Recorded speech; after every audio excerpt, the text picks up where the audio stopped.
प्यारे बच्चों, आज हम लोग हिंदी में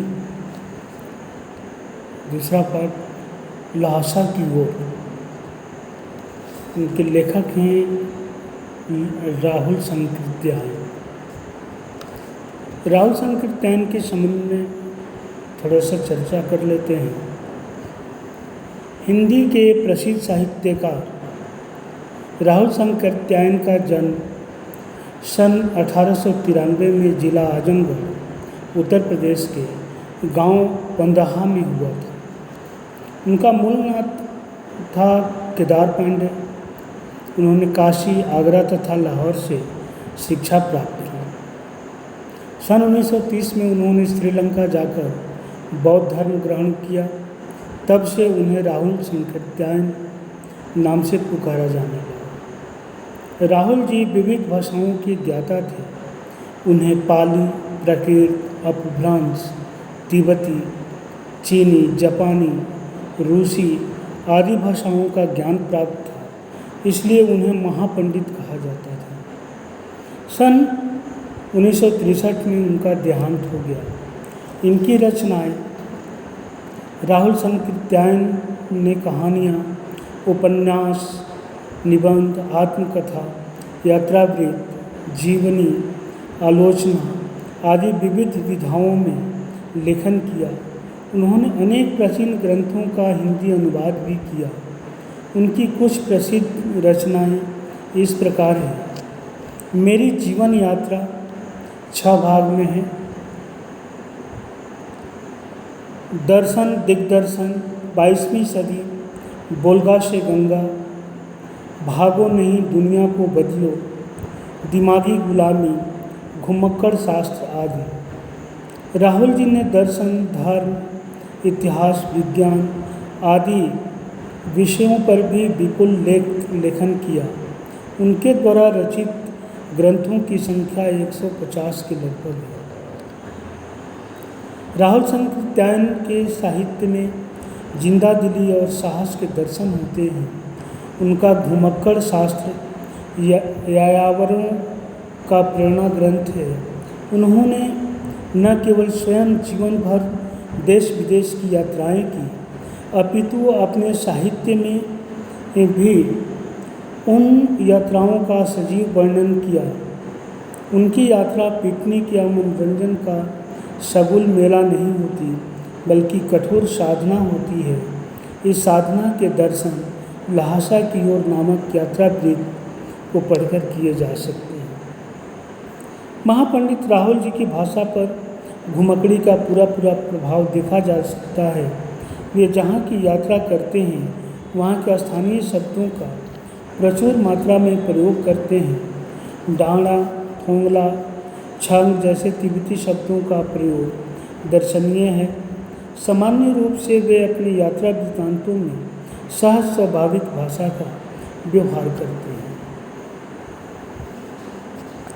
इस पाठ का सार इस प्रकार है। लहासा की ओर एक यात्रावृत्त है। इसमें राहुल संकृत्यायन ने सन 1929-30 में नेपाल से तिब्बत के दुर्गम रास्तों का रोमांचक वर्णन किया है।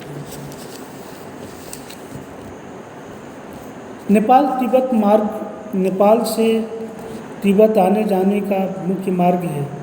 फरी कलिंगपांग का रास्ता खुलने से पहले भारत का व्यापार भी इसी मार्ग से होता था। यह सैनिक मार्ग भी था। आज भी इस पर अनेक चौकियां तथा किले बने हुए हैं। कभी यहाँ चीनी सेना रहा करती थी। आज कई फौजी मकान गिर चुके हैं और कुछ में किसानों ने डेरा जमाया हुआ है। तिब्बत के जीवन में अनेक आराम तथा कठिनाइयाँ हैं। यहाँ जाति पाति और छुआछूत नहीं है। औरतें पर्दा भी नहीं करती। निम्न श्रेणी में के भिखमंगों को छोड़कर अन्य कोई अपरिचित व्यक्ति भी घर के भीतर तक जा सकता है। उसके कहने पर घर की सास या बहू उसके लिए चाय बना लाती है। वहाँ चाय मक्खन और सोडा नमक मिलाकर और चोंगी में कूटकर मिट्टी के टोटीदार बर्तन में परोसी जाती है। लेखक जब परित्यक्त चीनी किले से चला तो एक आदमी राहदारी मांगने आया। लेखक ने अपनी और अपने साथी सुमति की चीटें उसे दे दी। सुमति की जान पहचान के कारण उसे थोंगला के आखिरी गांव में ठहरने की अच्छी जगह मिल गई। पिछली बार जब वे घोड़ों पर सवार होकर वहां आए थे तो उन्हें एक गरीब झोपड़े में ठहरना पड़ा था। इस बार वे भिखमंगे के वेश में यात्रा कर रहे थे। डाणी तिब्बत के खतरनाक स्थल है। यह 16-17 हज़ार फीट की ऊंचाई पर स्थित है, इसलिए उनके दोनों तरफ मीलों तक गांव नहीं हैं। नदियों के मोड़ों और पहाड़ों के कारण यहाँ आदमी दिखाई नहीं देते। ये डाकुओं के लिए सबसे सुरक्षित स्थल है। यहाँ सरकार पुलिस पर भी खर्च नहीं करती, इसलिए यहाँ खून आसानी से हो जाते हैं। डाकू पहले आदमी को मार डालते हैं, फिर माल लूटते हैं। कारण यह है कि लोग लाठी की जगह बंदूक और पिस्तौल लिए फिरते हैं।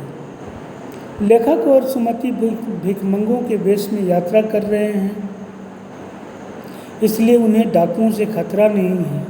वे जहाँ भी खतरनाक स्थिति देखते हैं टोपी उतारकर भीख मांगने लगते हैं। अगले दिन उन्हें 16-17 मील की ऊंचाई चढ़कर लंकोर पहुंचना था, इसलिए उन्होंने घोड़े कर लिए। दोपहर के समय वे डाणे पर पहुँचे। 17-18 हज़ार फुट की ऊंचाई थी। दाहिनी तरफ हिमालय की हजारों बर्फीली चोटियाँ थीं। भीटे की तरफ वाले पहाड़ बिल्कुल नंगे थे, न बर्फ थी न हरियाली। सर्वोच्च स्थान पर डाणे के देवता का स्थान था, जिसे पत्थरों, सिंहों तथा रंग बिरंगी झंडियों से सजाया गया था। अब उतराई आ गई। लेखक का घोड़े बहुत धीमे चल रहा था। लेखक उससे आगे चलने को कहता तो वह और पिछड़ जाता। आगे 2 रास्ते थे। लेखक बाएं रास्ते पर चल पड़ा। 1.5 मील चलने के बाद पता चला कि वह रास्ता भटक गया है। वह फिर से वापस आया। शाम के 4-5 बज गए। सुमति उसका इंतजार कर रहा था। वह गुस्से में था। वह मंगोल तो था ही। गुस्से से लाल मुंह करके बोला, मैंने 2 टोकरी कंडे फूंक डाले। 3-3 बार चाय को गर्म किया। लेखक ने अपनी मजबूरी बताई।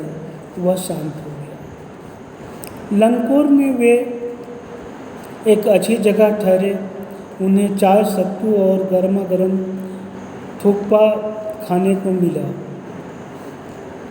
अब वे तिंगरी के विशाल मैदान में थे। उसके चारों ओर पहाड़ियाँ थीं। विशाल मैदान के भीतर भी एक पहाड़ी थी, जिसका नाम है तिंगरी समाधि गिरी। उसके आसपास अनेक गांव थे, जिनमें सुमति के यजमान रहते थे। सुमति सब जगह जाना चाहते थे ताकि उन्हें गंडे पहुंचा सके। गंडे पतली पतली चीरी बत्तियों का से बनते थे। गंडे खत्म हो जाने पर वे और कपड़ों से नए गंडे बना लेते थे। लेखक ने सुमति को दूर दूर के गांवों में न जाने के लिए राजी कर लिया। अगले दिन लेखक और सुमति सुबह 10-11 बजे चले। धूप बहुत कड़ी थी। दिन में 2 बजे धूप के कारण माथा जलता था तो पीछे का कंधा बर्फ सा ठंडा होता था। धूप से बचने के लिए सिर पर मोटा कपड़ा करना पड़ता था। तिब्बत की ज़मीन छोटे बड़े जागीरदारों में बंटी थी। इन जागीरों का काफ़ी हिस्सा मठों यानी बिहारों के हाथ में था। हर जागीरदार बेगार मजदूरों से खेती कराता है। खेती का प्रबंध करने के लिए कोई भिक्षुक आता है, जिसे राजा के समान आदर मिलता है। लेखक और सुमति शेखर बिहार पहुँचे। उसका मुखिया भिक्षु नाम से भद्र पुरुष था। यद्यपि लेखक का वेश भिखमंगों सा था, फिर भी वे उन्हें बड़े प्रेम से मिले।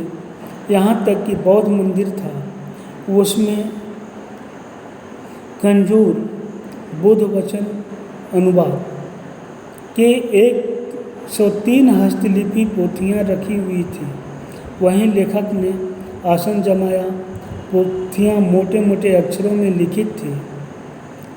एक एक पोथी 15-15 शेर की रही होगी। लेखक उन पुस्तकों में रम गया। सुमति ने यजमानों के पास जाने के बारे में पूछा। लेखक ने उन्हें अनुमति दे दी।